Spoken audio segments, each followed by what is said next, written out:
자, 여러분들과 함께 요한복음 1장 9절부터 18절까지의 말씀을 살펴보겠습니다. 이 말씀에서 가장 중요한 것은 14절 말씀입니다. 말씀이 육신이 되었다라는 것이 가장 중요한데, 여기서 말씀이라고 하는 것은 1장 1절에 보면 태초에 말씀이 계시니라, 이 말씀이 하나님과 함께 계셨으니 이 말씀은 곧 하나님이시다.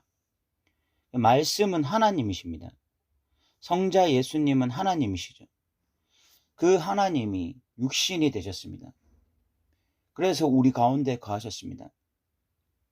이것은 그 당시의 사람들 또는 오늘날의 사람들 역시 마찬가지입니다. 하나님이 육신이 되신다는 것은 상상할 수 없는 일입니다. 그런 일이 어떻게 가능하겠습니까? 그런데 성자 하나님이 육신이 되어서 우리 가운데 거하시는 것입니다. 그때 우리가 그의 영광을 보는 것입니다. 성자 예수님이 육신을 입고 이 땅에 오시고 우리 인간이 그의 영광을 보는 것입니다. 그의 영광을 볼 때 아버지의 독생자의 영광이요 은혜와 진리가 충만하더라. 은혜와 진리는 구약에 보면 성부 하나님을 향한 표현입니다. 예수 그리스도를 보면서 하나님을 보는 것입니다. 우리가 보는 영광, 그 예수 그리스도를 통해서 보는 영광은 하나님의 영광입니다. 다시 14절을 정리하면 성자 예수님이 이 땅에 육신을 입고 오셨습니다. 그 성자 예수님을 보면서 하나님의 영광을 보는 것입니다. 사람들이. 이것이 바로 진짜 진리입니다. 이것이 바로 진짜 은혜입니다. 그래서 16절에 보면 우리가 다 그의 충만한 데서 받으니 은혜 위에 은혜라. 은혜 위에 은혜라는 것은 은혜에 은혜가 더해진다. 예수가 이 땅에 육신을 입고 왔는데 그 육신을 입고 온 예수를 보면서 하나님의 영광을 보는 것, 이것이 진짜 은혜고 이 은혜 위에 은혜가 더하여진 것이다. 이렇게 지금 요한복음 기자는 고백하고 있습니다. 그런데 여기에 문제가 있습니다. 9절에 보니까 참빛 그 세상에 와서 각 사람에게 비치는 빛이 있었나니, 참빛이 있었다는 것입니다. 영어 성경은 The True Light, 진짜 빛, 그 진짜 빛이 있었는데 10절에 보면 그가 세상에 계셨으면 세상은 그로 말미암아 지은 바 되었으되 세상이 그를 알지 못했다. 세상이 그를 알지 못했다라는 말씀은 다른 말로 하면 대부분의 사람이 그를 알지 못했다. 진짜 빛, 말씀이 육신이 되어서 이 땅에 오셨는데 대부분의 사람이 그를 알아보지 못했다.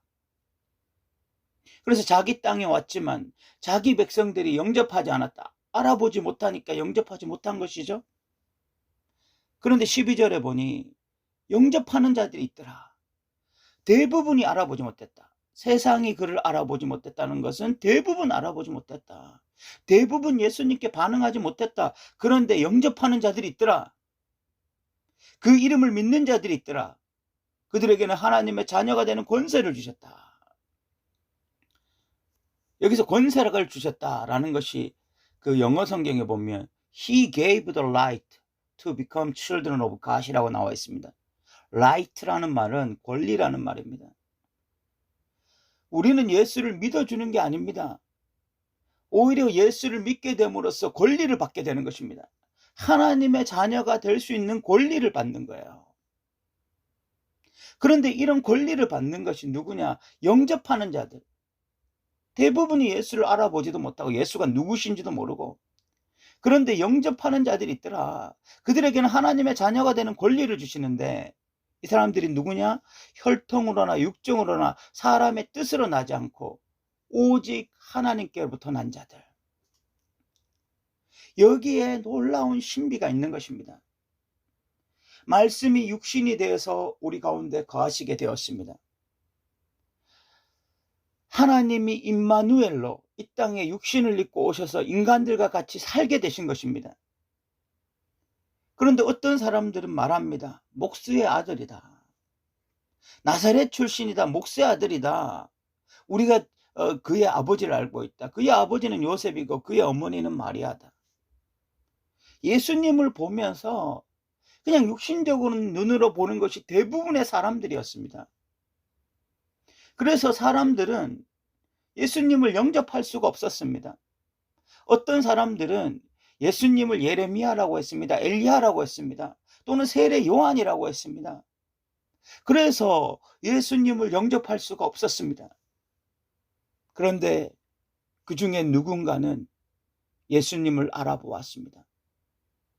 예수님이 육신으로 왔을 때 그의 영광을 보는 사람들이 있었습니다. 아버지의 독생자의 영광이라 생각하고 그 예수님 안에서 은혜와 진리가 충만한 것을 본 사람들이 있었습니다. 그 사람들이 누구입니까? 제자들이었습니다. 예수님이 물으셨습니다. 너희는 나를 누구라고 하느냐? 주는 그리스도시요 살아계신 하나님의 아들입니다. 제자들은 보았습니다. 제자들은 어떻게 그 예수 그리스도의 영광을 보고 수많은 무리들과 다른 반응을 일으키며 예수를 영접하게 되었을까요? 혈통으로나 육적으로나 사람의 뜻으로 나지 아니하고 하나님께로부터 난 자들이었기 때문입니다. 제자들은 하나님이 친히 부르신 자들이고 하나님이 세우신 자들이고 하나님이 은혜 베풀어 주셔서 예수가 누구신지를 발견한 자들이었기 때문입니다. 그래서 16절에 우리가 다 그의 충만한 데서 받으니 은혜 위에 은혜로라. 제자들이 누구입니까? 은혜 위에 은혜를 받은 자들이었습니다. 은혜 위에 은혜를 받은 자들. 그래서 하나님의 자녀가 되는 권리를 부여받은 자들. 그들이 바로 제자들이었던 것입니다. 요즘 이 코로나 팬데믹 상황에서 제가 아는 어떤 목사님은 성도들에게 신앙적으로 무엇을 권면하고 하는 것은 거의 불가능하다고 합니다. 성도들이 교회에 나와주는 것 정도로 감사해야 될 정도로 지금 코로나 팬데믹 상황이 되면서 한국교회의 민낯이 많이 드러나고 있습니다. 신앙이 계속해서 이 편의주의로 가고 있고 사람들이 이 온라인 예배의 편리성이나 또는 이 신앙의 편리성을 계속해서 끊임없이 추구하면서 우리가 예수님을 영접하고 하나님을 영접한다기보다 오히려 하나님을 믿어주고 있는 것처럼 교회에 나와주고 있는 것처럼 예수를 믿어주고 있는 것처럼 상황이 이렇게 바뀌고 있습니다. 그래서 그 목사님 말씀에 의하면 신앙적으로 좀 똑바로 살아라, 믿음으로 살아라, 말씀으로 살아라 이런 권면은 상상도 할 수 없고 그냥 교회에 나와주면 감사할 그 정도의 상황으로 가고 있다는 말씀을 들었습니다. 그런데 요한복음에 보니 그게 아닙니다. 그거는 세상 사람들이 하는 반응입니다. 코로나 팬데믹이 왔든 전쟁이 터졌던 어떤 상황이 되었든 간에 아무리 어렵고 힘들어도 기독교인들은 예수를 믿어주는 자들이 아닙니다. 예수를 영접하는 자들입니다. 예수를 통해서 하나님의 영광을 보는 자들입니다. 은혜와 진리가 충만한 것을 보는 자들이 기독교인들이고 그래서 마음에 생각하기를 나에게는 은혜 위에 은혜가 더하여 졌구나. 내가 하나님의 자녀가 된 것이 얼마나 큰 은혜인가. 이것을 생각하는 자들이 진짜 기독교인들인 것입니다. 코로나 팬데믹 상황이 왔다고 해서 이제는 교회 나가는 것도 힘들고 예배 드리는 것도 힘들고 예배 나와주면 무슨 대단한 일을 한 것처럼 생각하는 자들, 그 사람들은 실질적으로 기독교인이 아닐 확률이 많은 것입니다. 사랑하는 성도 여러분, 참빛 세상에 와서 각 사람에게 비치는 빛이 있었으나 세상이 그를 알아보지 못하고 영접하지 못했습니다. 그러나 하나님의 자녀들은 예수를 영접합니다. 하나님의 자녀가 되는 권세를 받습니다. 이것은 사람으로부터 나지 않습니다. 하나님으로부터 납니다. 그리고 예수를 통해서 하나님의 영광을 봅니다. 은혜와 진리가 충만한 영광을 보는 것입니다. 그리고 고백합니다. 은혜 위에 은혜가 더하여졌습니다. 우리가 그런 사람들이옵니다. 우리는 예수를 보면서 하나님의 영광을 보는 자들이고, 그래서 나에게 이런 은혜가 주어진 것을 찬양하며 살아가는 자들입니다.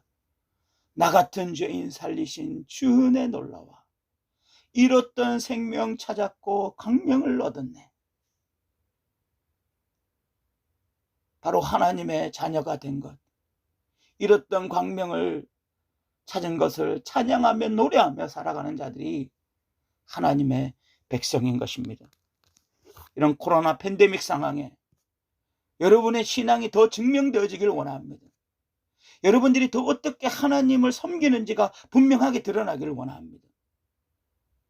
코로나를 두려워하는 자들이 아니라 하나님을 두려워하는 자들, 하나님의 영광을 보며 기뻐하는 자들, 그래서 하나님께 예배하기를 즐겨하고 하나님 앞에 서 있기를 기뻐하는 믿음의 사람들 되시기를 주님의 이름으로 부탁드립니다.